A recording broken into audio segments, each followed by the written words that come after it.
On a avancé, on avait l'eau à notre cheville, on a goûté. Graduellement, on goûte encore plus, on l'a au genou, et après ça, on l'a au rein. À un moment donné, on n'est plus capable de nager, parce que le courant est trop fort.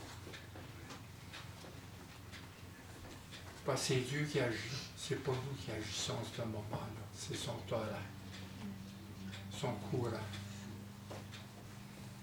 Ça, là, il faut céder à Dieu.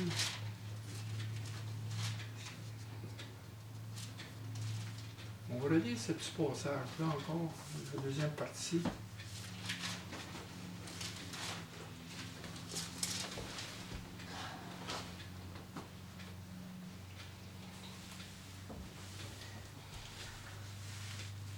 Au verset 5, il dit, il mesure encore 1000 coudées, c'est un torrent.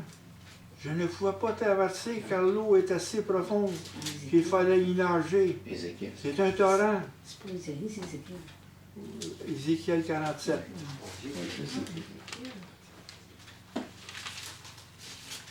Verset 5. On poursuit qu'est-ce que la parole de la semaine passée, le dimanche passé. Là, on est dans le torrent. Là. C'est un torrent que je ne peux pas traverser car l'eau est assez profonde qu'il fallait y nager. C'est un torrent qu'on ne pouvait traverser. Il me dit, as-tu vu, fils de l'homme? Retenez ces paroles tout à l'heure. As-tu vu, fils de l'homme? Après ça, il me ramène au bord du torrent. Quand il m'eut ramené, voici, il y avait sur le bord du torrent et beaucoup d'arbres de chaque côté. Il me dit, cette eau coulera vers le district oriental et descendra dans la plaine et entrera dans la mer. Lorsqu'elle sera jetée dans la mer, les eaux de la mer deviendront saines. Tout être vivant qui se meut vivra partout où le torrent coulera.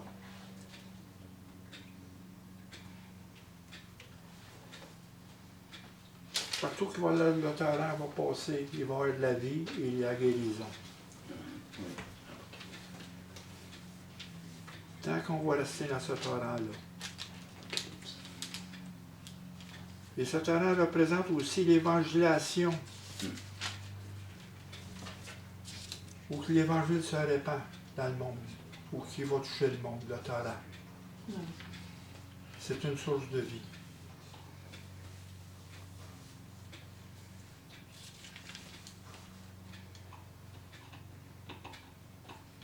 Parce qu'on a dit à Jean, on a dit à Jean 7,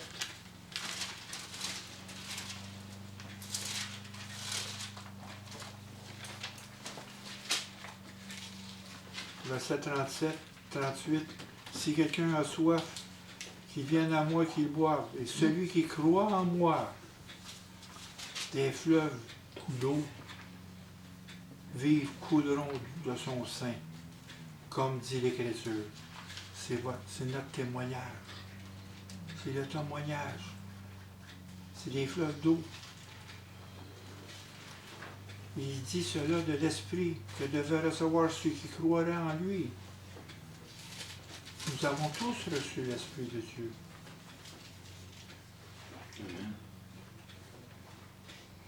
Et car l'Esprit n'était pas encore, parce que Jésus n'avait pas encore été glorifié. Ici, il dit, tout être vivant qui se meut vivra partout où le torrent coulera. On parle des fleuves d'eau vive.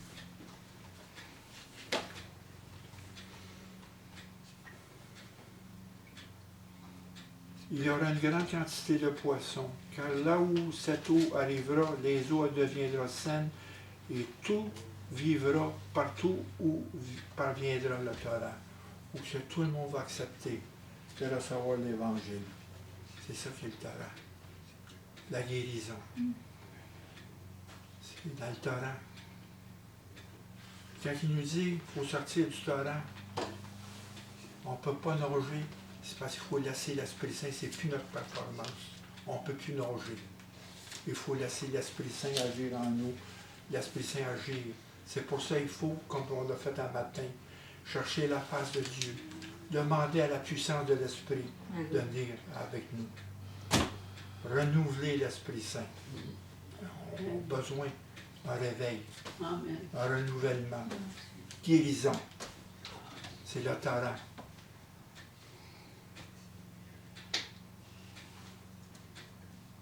Les pêcheurs se tiendront sur les bords, depuis El-Gedi jusqu'à En-Gelaï, et étendra des filets et des poissons de diverses espèces, comme des poissons de grande mer. Ils seront très nombreux et ces marais et ces fosses seront point assainis. Ils seront abandonnés au sel. Parce que le sel, ça fait pour le sacrifice. Pour ça, il y a encore des sacrifices à faire. Nous sommes les sacrifices de Dieu. Et sur le terrain et sur les bords de chaque côté croîtront tout arbre fruitier. Leurs feuilles ne se fliquera point, et leurs fruits n'auront point de fin. On va produire. Comme je dis dans Jean 15, si le serment reste attaché au cep et porte des fruits, il va tout le temps porter des fruits. Ça va se multiplier. Tant qu'on reste attaché au cep. Ils muiront de tous les mois, et parce que les eaux sortira du sanctuaire, et le fruit servira de nourriture et des feuilles de remède. C'est l'Église, aujourd'hui dans le monde, le sel de la terre. Jésus a dit, vous êtes le sel de la terre. Amen. On est le sel. Si le sel perd de sa faveur, il faut qu'il soit écrasé. Point. Il ne sert plus à rien. On est.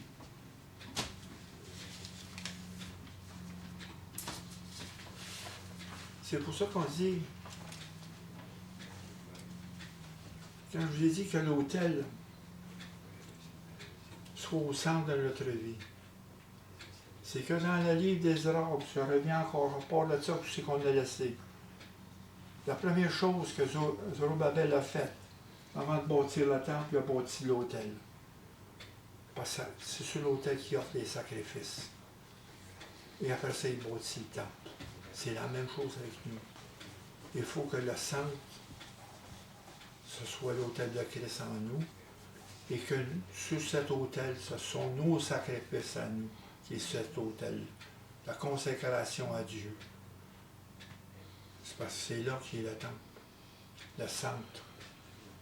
Jésus est le centre. Et l'autel sur lequel nous sommes est au centre, nos sacrifices. Sacrifice vivant. On se consacre au Christ.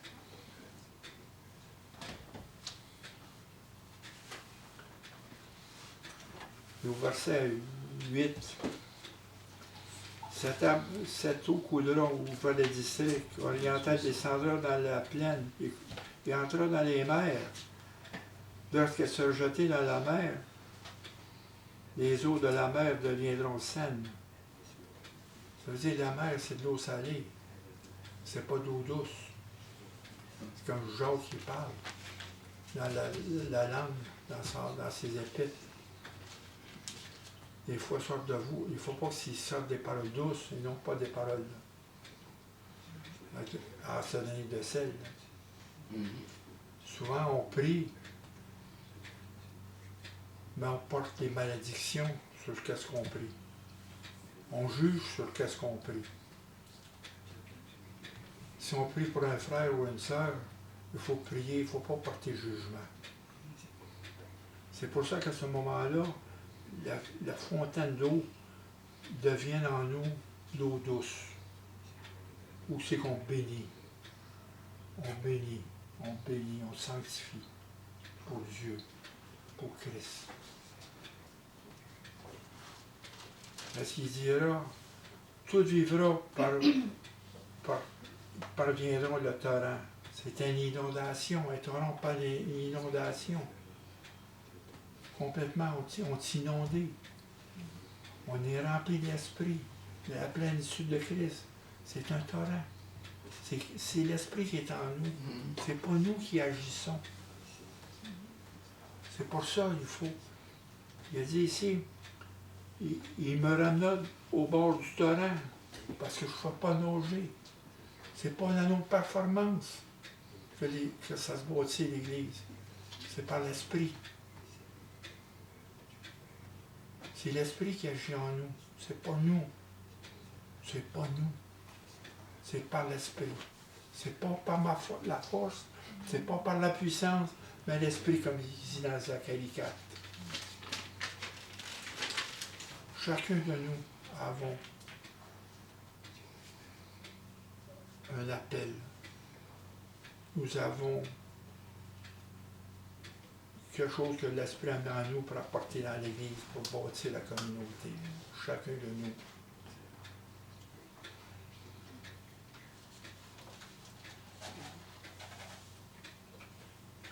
Parce que c'est l'Évangile qui va se propager.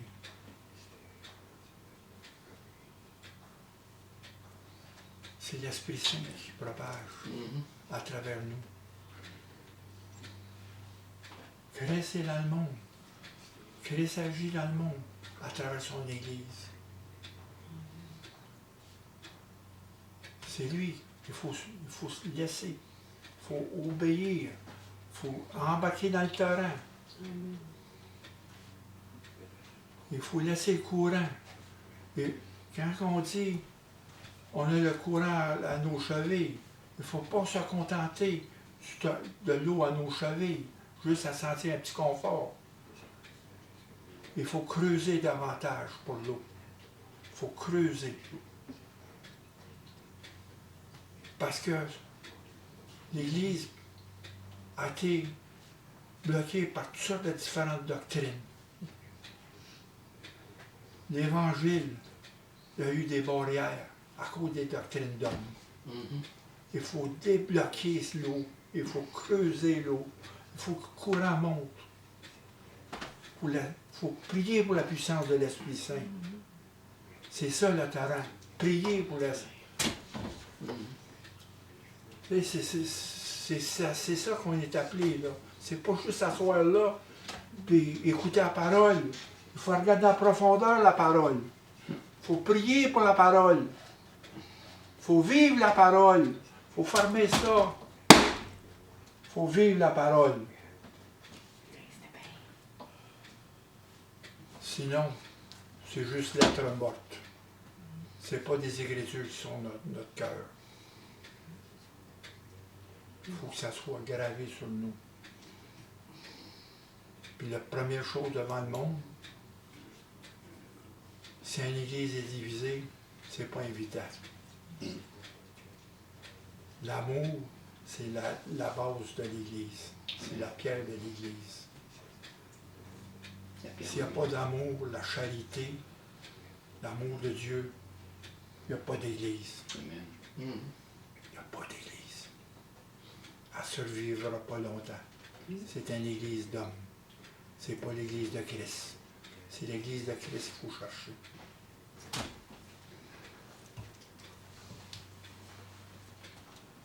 Il faut faire part. Il faut prendre part à la moisson.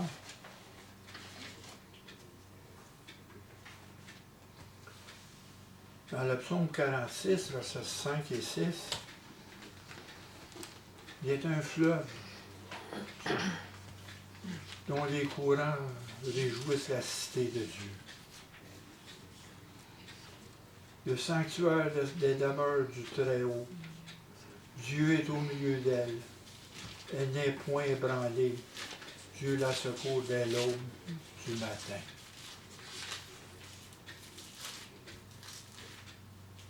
Oui. On est dans la détresse. Comme il dit dans le psaume 42.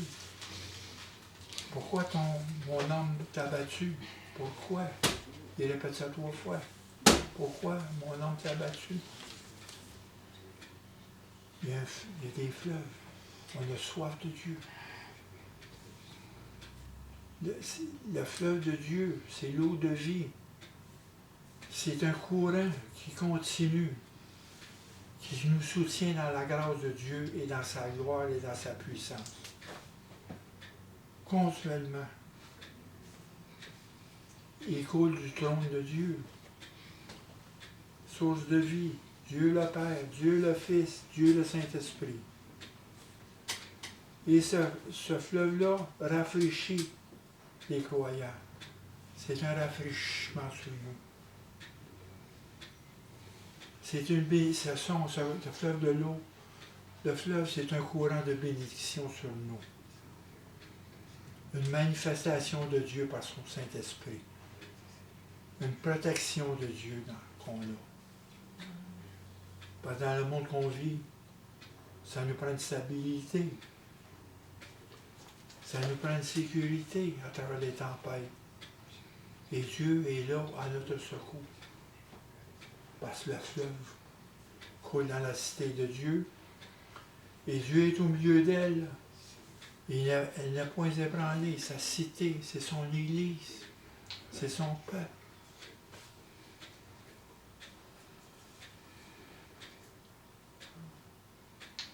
Pensez à ça.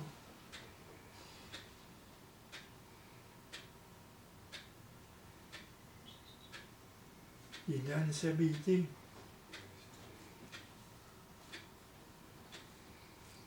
On va voir plus tard, je vais revenir à ça, dans le monde qu'on vit, où qu'on se situe avec Dieu, avec la paix de Dieu. C'est cette paix-là de Dieu qui nous garde dans une stabilité. La paix de Dieu, à travers tout ce qui se passe dans le monde, à travers toutes nos épreuves. Parce que les épreuves de Dieu sont pour chacun de nous une bénédiction. Parce que les épreuves nous rapprochent de Dieu à tous les jours. À tous les jours, nous avons des tribulations. Comme Jésus a dit, vous allez avoir des tribulations dans le monde. Et c'est cette tribulation qui ramène son témoignage à travers ça. À travers nos tribulations, nos émotions, l'amour de Dieu est un filtre qui nous amène la paix et la joie. Amen. L'amour de Dieu est un filtre dans nos émotions. Mais il ne faut pas renier, on a toutes des émotions, on a toutes des tribulations. On passe à travers de toutes sortes de choses. Mais l'amour de Dieu est un filtre.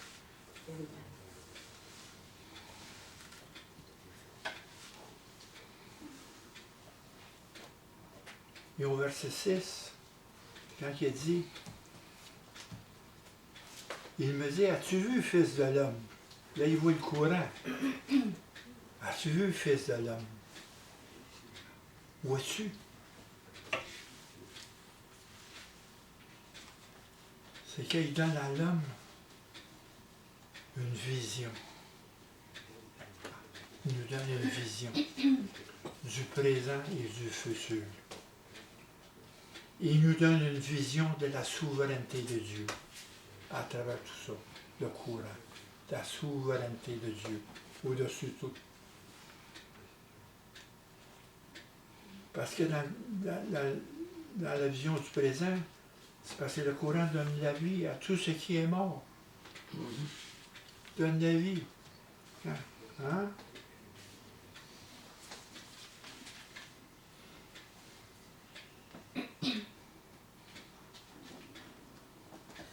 Verset Ézéchiel 37.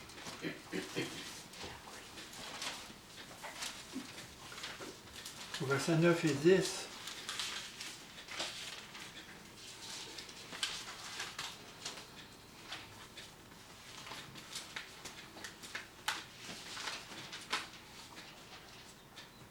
Il me dit, prophétise et parle à l'esprit. Prophétise, fils de l'homme. Dis à l'esprit, ainsi parle le Seigneur, l'Éternel. Esprit, viens des 80, souffle sur ces morts et qu'ils revivent. Je prophétise selon l'ordre qu'il m'a donné, et l'Esprit entra en eux et reprirent vie, Ils se tinrent sur leurs pieds. C'est une armée nombreuse et très nombreuse. Le souffle de Dieu, le courant, source de vie. Et au verset 14, « Je mettrai mon esprit en vous, et vous vivrez, et je vous rétablirai dans votre pays, et vous saurez que moi, l'Éternel, j'ai parlé, agi, dit l'Éternel. »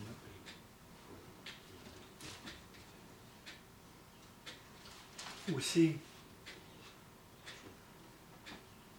dans ce torrent-là,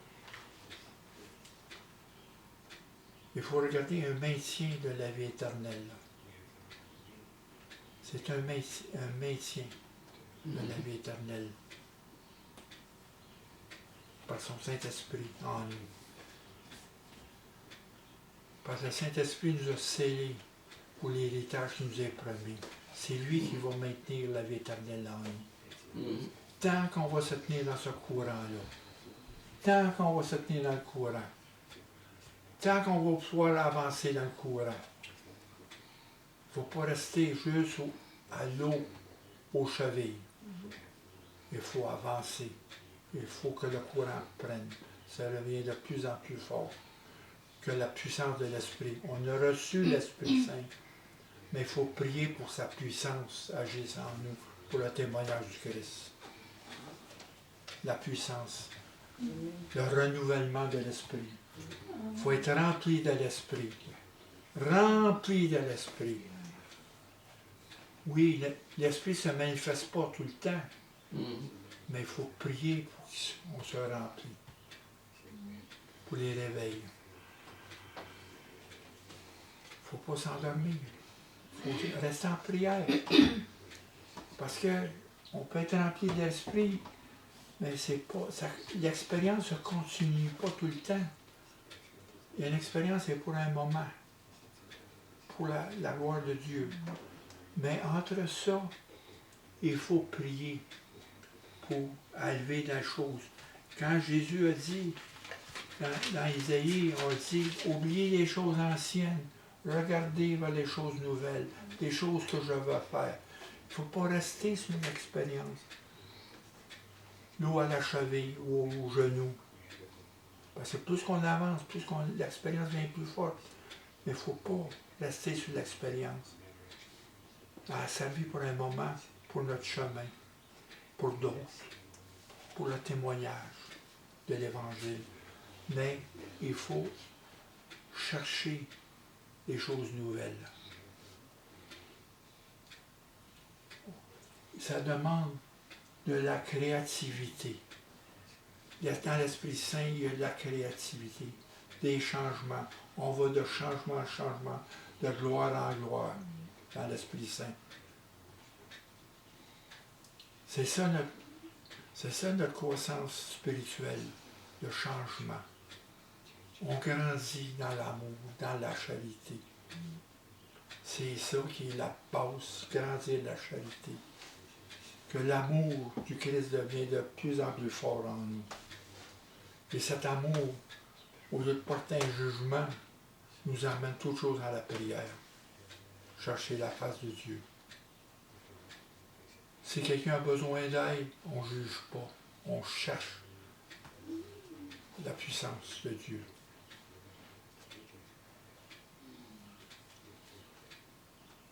Quand le royaume de Dieu va s'étendre partout où l'évangile de la gloire de Christ est prêché et accepté. C'est ça qui est le courant.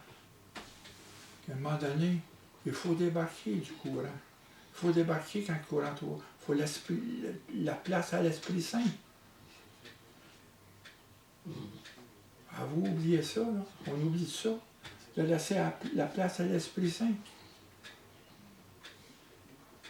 Pour embarquer dans des rituels. Parce que, n'oubliez pas, le centre, l'autel du Christ est au milieu de nous.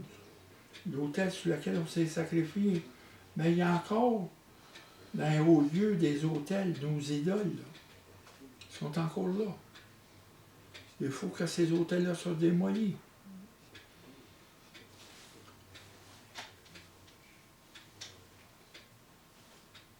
Ce que je veux dire par là, c'est que dans les traditions d'hommes, on crée des idoles. Dans les rituels, la prière peut devenir une idole. Si on fait ça par habitude, c'est pas l'esprit qui nous pousse dans la prière. L'esprit nous pousse dans la prière. On débarque du torrent pour que l'esprit agisse en nous. Si on met des barrages, que c'est par nous qu'on fait des choses, par habitude de faire les choses, non, ça ne marche pas. On crée une idole. La prière devient une idole. Vous êtes ici ce matin, c'est pas par habitude. C'est parce que c'est l'Esprit qui vous amène ici. Vous emmenez l'Église. On ne va pas à l'Église. On est là pour partager la parole, la transmission de la parole. Célébrer Jésus avant tout, au-dessus de tout. Comme j'ai dit à Jean, on parlait à Jean tout à l'heure. On nous offre à Noël des billets de célébration pour gagner de l'argent. Mais notre billet de célébration, c'est Jésus. Ça ne coûte rien. On gagne toute la gang. On gagne tout. On est tous gagnants. Pas vrai, quand? Bon, ben. Amen là-dessus.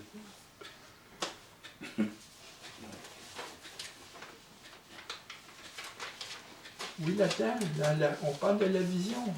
Il dit, vois-tu l'homme, on a une vision du futur. Il faut regarder les réveils. Quel est le temps de Dieu? Quel est le temps de Dieu? Comme il dit dans l'Ecclésiaste, il y a un temps pour tout, un temps pour toutes choses sous les yeux.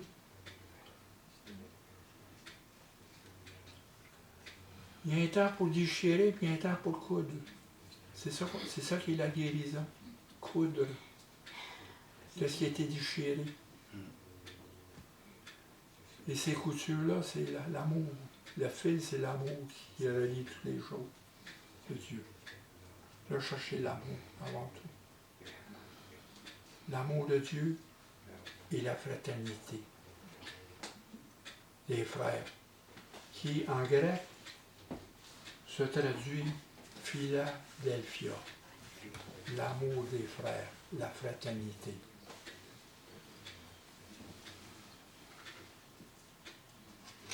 Et il faut prendre part à la moisson. Premièrement, il faut reconnaître le jugement, l'esprit de jugement. La corruption qui est dans le monde, la corruption qui est dans nos nations. Et ici, il faut reconnaître le sentinelle qui nous avertit du danger. Prêcher le jour du Seigneur, parce que c'est le jour du jugement. Il faut le prêcher. Parce que Jésus nous a dit à ses disciples, prêcher la repentance et la rémission des péchés, première des choses. La repentance, c'est ça qui nous garde dans le courant, la repentance. Tant qu'on va être dans cette chair,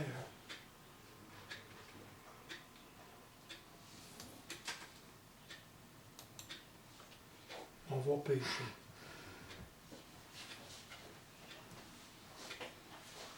Et Dieu le sait. On est encore en présence du péché, dans la chair. Et Dieu est fidèle pour nous pardonner.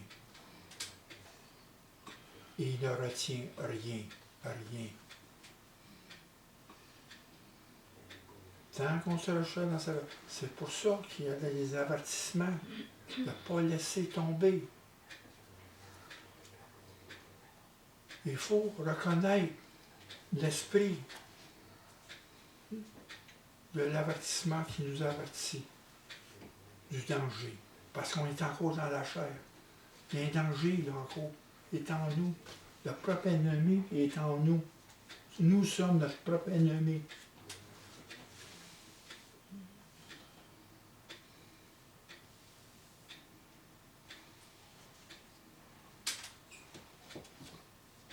Le danger est là. C'est le problème que je vois dans l'Église, que je conçois, C'est qu'à un moment donné, on a reçu la grâce, c'est que tout est fini. On s'assied, on se laisse aller dans l'avion. Non. Il y a un danger, on a un trajet à faire encore, jusqu'au bout du Seigneur. Dans un trajet. Dans ce trajet-là, il y a des dangers.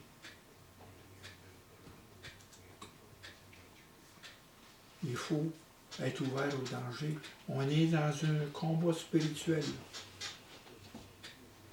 Et le combat spirituel est tout le temps là dans le monde. Et on est engagé avec Dieu dans le combat spirituel. Et souvent, dans le combat spirituel, c'est comme les premiers qui sont dans le tranché,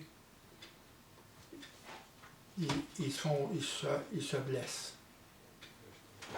C'est normal. Mais il y en a d'autres en arrière qui sont dans la prière pour les supporter. Car tous les prophètes ont été tués. Ont tué les prophètes. Parce que les prophètes apportaient la lumière sur les dangers.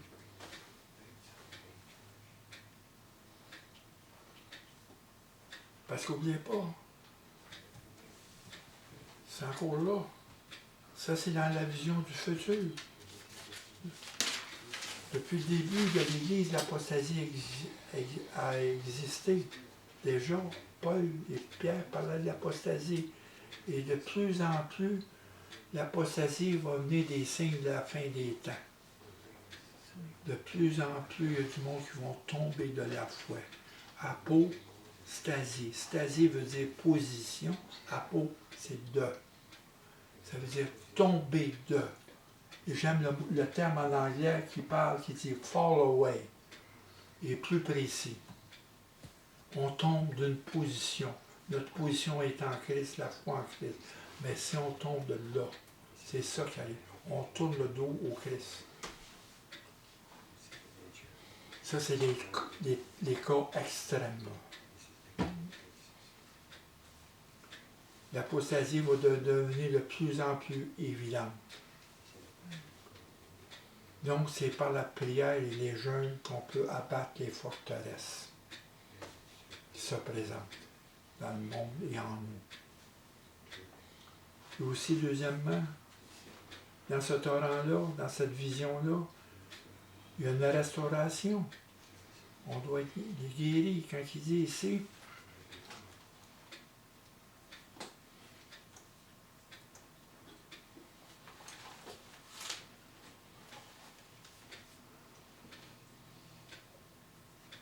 il dit ici sur les torrents, sur les bords de chaque côté, croîtront de toutes sortes d'arbres fruitiers, et leurs feuilles ne filtrera pas, et leurs fruits n'aura point de fin.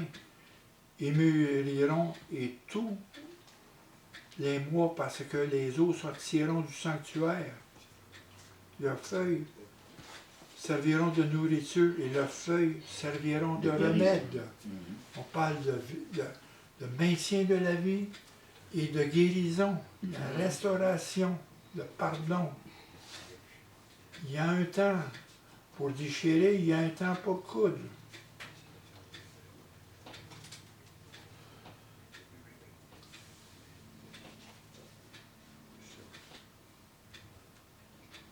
La repentance.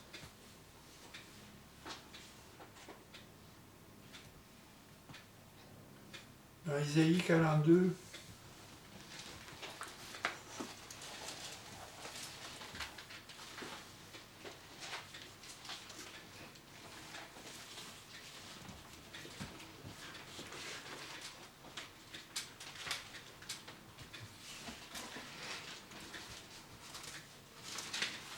versets 15 et 16.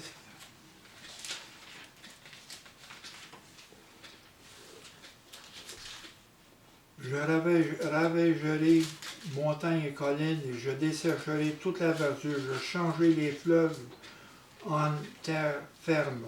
Je mettrai les étangs à chèque. Et verset 16, je marcherai.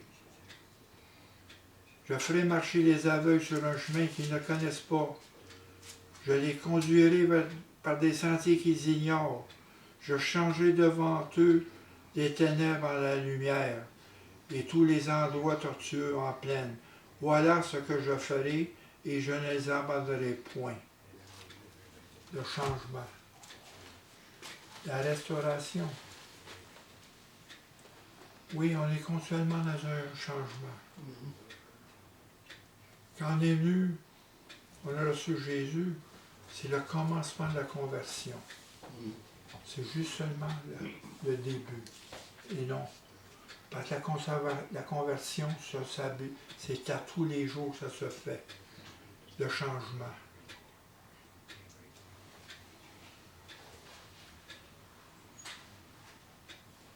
Et dans la vision future,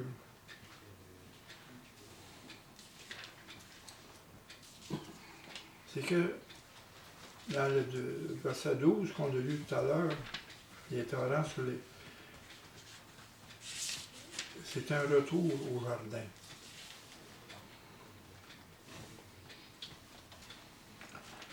Dans Genèse, au chapitre 2, verset 10,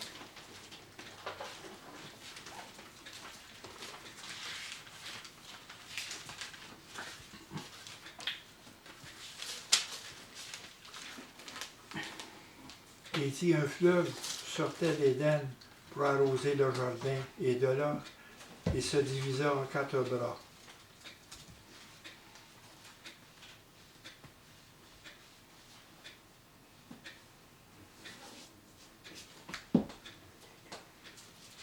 Parce qu'il y avait des arbres.